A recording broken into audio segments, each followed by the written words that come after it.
My pranams to all of you.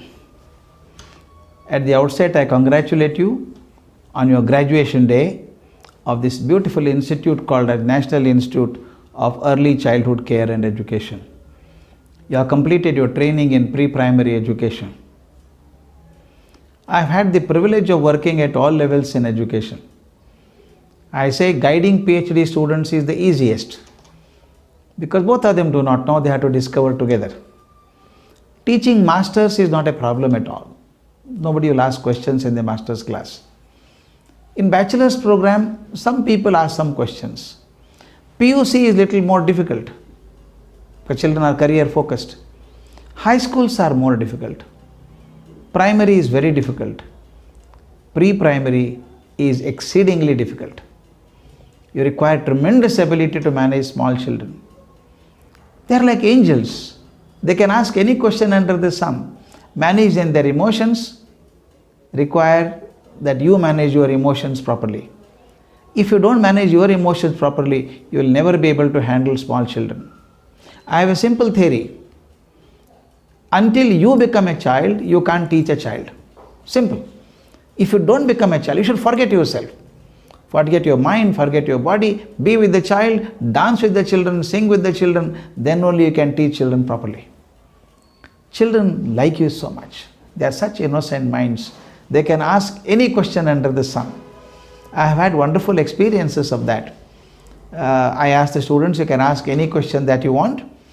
One day, a 5-year-old came to me, looked me straight in my eyes and said, Sir, why we close our eyes while sleeping?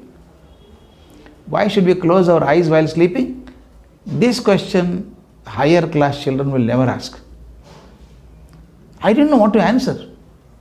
I knew the scientific answer, but I can't teach that science to the child. I can't talk about the retina, I can't talk about the effect of light on the cornea and how the contraction happens in the lens. I can't tell the 5-year-old child, she won't understand. I had to answer in a way acceptable to her. This is a very tricky thing, very, very tricky thing. Some children come and ask, why do we swing our arms while walking? You don't know. You have to answer that. You know the scientific answer, but you should know the way to answer a 5-year-old, 4-year-old child at home. It's very, very tricky. And this girl came to me and said, why should we close our eyes while sleeping? What do I answer? I asked her, do you sleep in the afternoon on Sunday? She said, yes, sir.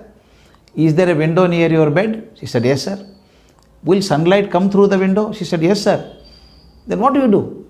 She said, very simple, sir. I keep my hand like this and sleep, sir. I said, why? Sir, sunlight hurts, no, sir. When light falls on the face, I can't sleep, sir. I said, okay. Is there a curtain for the window? She said, yes.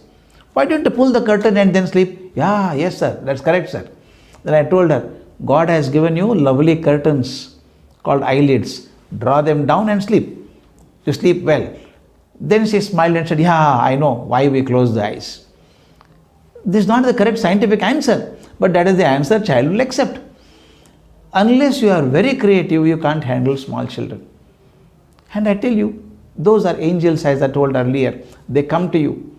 They don't expect anything from you. They expect a small appreciation. They expect small love.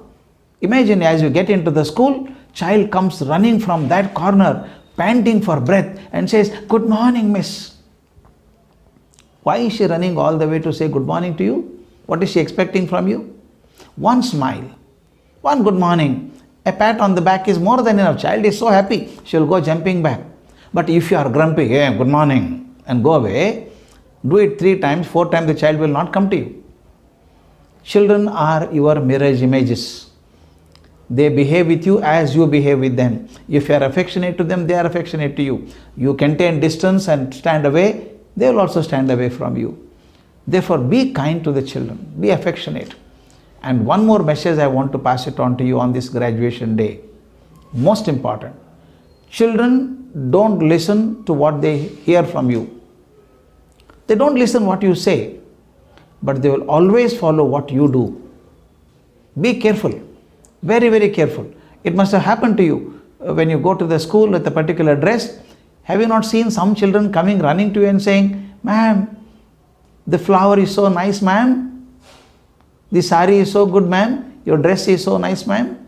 Why are they saying that? They're watching your dress, the way you walk, the way you laugh, the way you talk.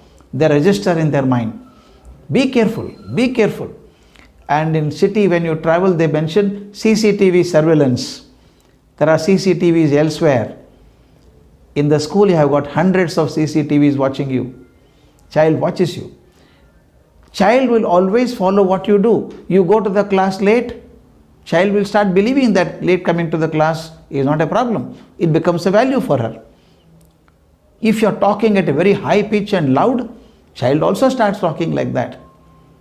But if you are very neat, very systematic, appropriate, at appropriate voice modulation, children also copy you.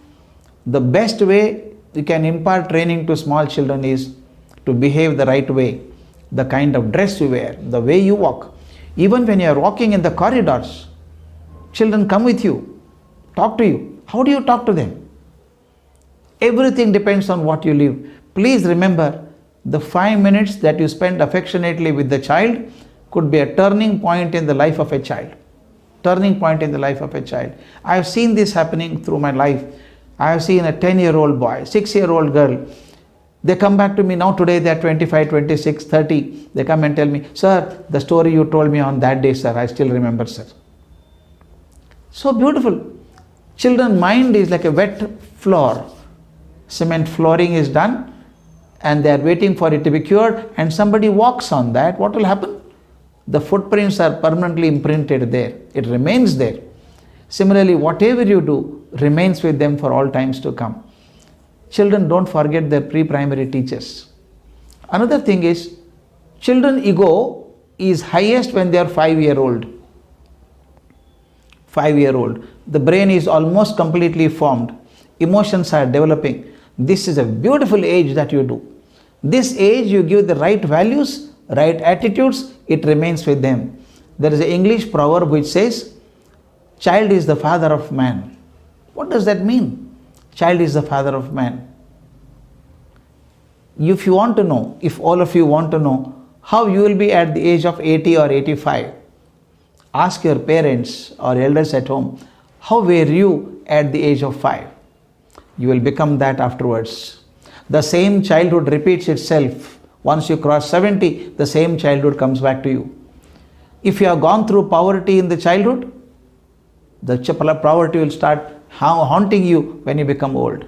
If you are very organized as a child, you will be more organized as an old person. So therefore, if the childhood has to come back again, it has to be more systematic, more organized, and most pleasant. One last word I can tell you on this graduation day is, be positive with children. Never make negative statement before children at all. At all. Never talk negative. Oh, that is corruption there. This is what is happening. She is not good. He is not good. Okay, don't talk to her. Please don't do that. Give only positive affirmations. Tell about nice things in the world, good happenings in the world, about good people, great leaders, affection between the father and the mother. Only talk about nice things. Because it is a small sapling. Child is like a small sapling put in the soil. You have to add water and manure and allow sunlight to fall on that. The tree grows. But instead of that, you go on adding hydrochloric acid on that every day and hope the tree would grow. It would not grow. It will get burnt. So therefore, initial stages in the pre-primary level, give them only positive affections and positive stroke. Show them intense love, affection. That is more important at this stage. Otherwise, children will not grow up to be happy children later on. If they want to be happy later on, I should create a happy environment now. Secondly, when you talk to children, please be careful about your language. What kind of language you use? Is it harsh? Is it appropriate? I have been in 2 schools in Dubai recently. In one school, the children are so disciplined. They are talking in always hushed tones, not in high pitch and all that. In other school, children were shouting at the pitch. I was wondering why this behavior. The school management is the same. But then I saw in this school, including the principal and teachers, they stand in the corridor and keep shouting loudly, "Oi, Baroile, come here." If they start shouting with high pitch, the children watch the teachers and say that's the right attitude. So therefore, be role models. Becoming role model is not easy, but try to be role models for these children, because you are not shaping the child, you are shaping the future. Please be proud that teaching is the only profession that constantly has an interaction with the future. The child sitting in your class could become the President of India, could be the Prime Minister of India, could be the Governor, could be the Army Chief, the best scientist, best engineer, best doctor, it could be anything. They are here today before you. If you mold them properly with right values, they would become that. If you don't put values, they may become something else, become a nuisance in society. So you have a chance of creating a god or a demon. Treat them like that in the childhood. Give your complete love, complete attention. Don't brand a child. Don't at all brand a child. Oh, this fellow is dull. Oh, she is careless. Never make statement like that. Never make statement in front of children, definitely. Because if you brand them, that remains in their mind. Swami Vivekananda says, you call your son an idiot and he proves you right. Go on telling your son, you are an idiot, you are an idiot, you are an idiot. He becomes an idiot. You tell him you will be successful, you will be successful. He becomes successful. In psychology, we call auto-suggestion. You are giving suggestion to the mind. Please give out and never beat the children. For God's sake, never beat children. Some people ask me, without beating, they won't listen to us, sir. No, it is not the problem with the children. The problem is with the teachers. They don't know how to manage without beating them. Why should we beat? I'll give an example and stop. Imagine you are going in a horse carriage. You are going in a horse carriage. There are two parts in the horse carriage, the horse and the carriage.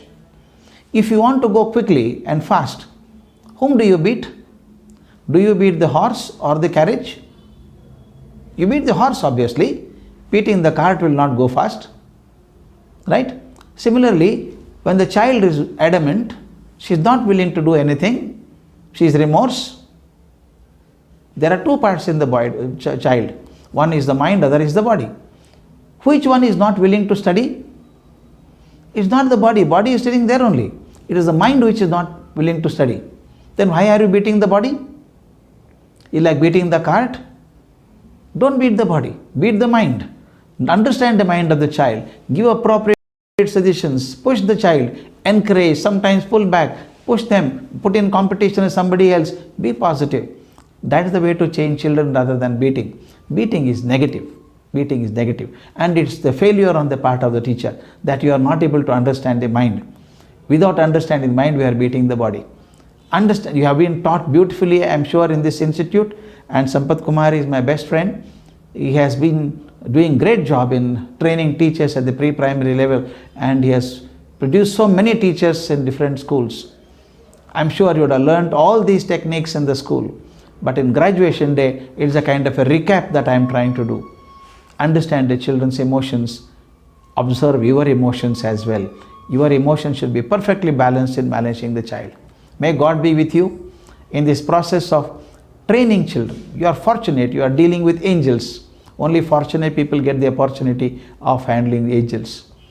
Be happy with your job, enjoy your job, and make the children also enjoy what they are learning. Thank you so much, and God bless.